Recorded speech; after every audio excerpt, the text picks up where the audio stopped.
ગાંધીનગરમાં મનસુખ માંડવિયાએ fit India cycle રેલીનું નેતૃત્વ કર્યું, યુવાનોમાં ઉત્સાહ। કેન્દ્રીય મંત્રી મનસુખ માંડવિયાએ ગાંધીનગર ગુજરાતમાં fit India Sundays on cycle કાર્યક્રમનું નેતૃત્વ કર્યું હતું, જે વડાપ્રધાન નરેન્દ્ર મોદીના સ્વસ્થ ભારતના વિઝનથી પ્રેરિત રાષ્ટ્રીય અભિયાનનો ભાગ છે। આ કાર્યક્રમમાં સેંકડો યુવાનો, ફિટનેસ પ્રેમીઓ અને સ્થાનિક રહેવાસીઓ ઉત્સાહપૂર્વક ભાગ લીધો હતો અને સૌએ સાથે મળીને સાયકલ ચલાવી સ્વાસ્થ્ય અને પર્યાવરણ જાગૃતિનો સંદેશ આપ્યો।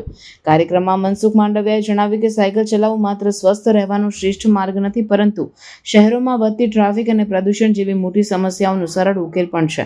તેમણે જણાવ્યું કે નિયમિત રીતે સાયકલ ચલાવવાથી હવા પ્રદૂષણમાં ઘટાડો થાય છે અને ટ્રાફિક જામ પણ ઓછું થાય છે।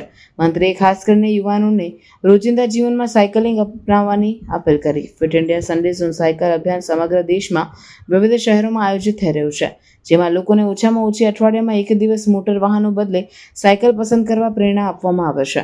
આ પહેલ સરકારના ટકાઉ શહેરી પરિવહન અને કાર્બન ફૂટપ્રિન્ટ ઘટાડવાના વિશાળ લક્ષ્યો સાથે પણ સંકળાયેલી છે। માંડવિયાએ વધતી જન સહભાગિતાની પ્રશંસા કરી અને સતત ભાગીદારી માટે અપીલ કરી। ગાંધીનગરમાં યોજાયેલ આ કાર્યક્રમ ફક્ત ફિટનેસની ઉજવણી નહોતો, પરંતુ જાહેર આરોગ્ય અને પર્યાવરણ સંરક્ષણ માટેની સામૂહિક જવાબદારીનો સંદેશ પણ હતો। મંત્રીએ આશા વ્યક્ત કરી કે આવી પહેલોથી જીવનશૈલીમાં સકારાત્મક પરિવર્તન આવશે અને વધુ શહેરો સાયકલને टकाऊ परिवहन तरीके अपनावशे। मोदी जी के फिट इंडिया मूवमेंट को आगे बढ़ाने के लिए सारे देश में संडे ऑन साइकिल एक क्रम बन चुका है। साइकिलिंग ये पोल्यूशन का सॉल्यूशन है।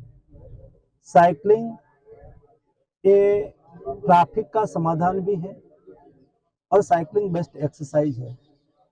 साइकिलिंग ये फिट रहने का मंत्र है और इसलिए इस संडे सारे देश में 7,000 से अधिक स्थानों पर देश के युवाओं ने संडे ऑन साइकिलिंग करके फिट इंडिया का संदेश दिया है और मोदी जी के मूवमेंट के साथ जुड़े हैं।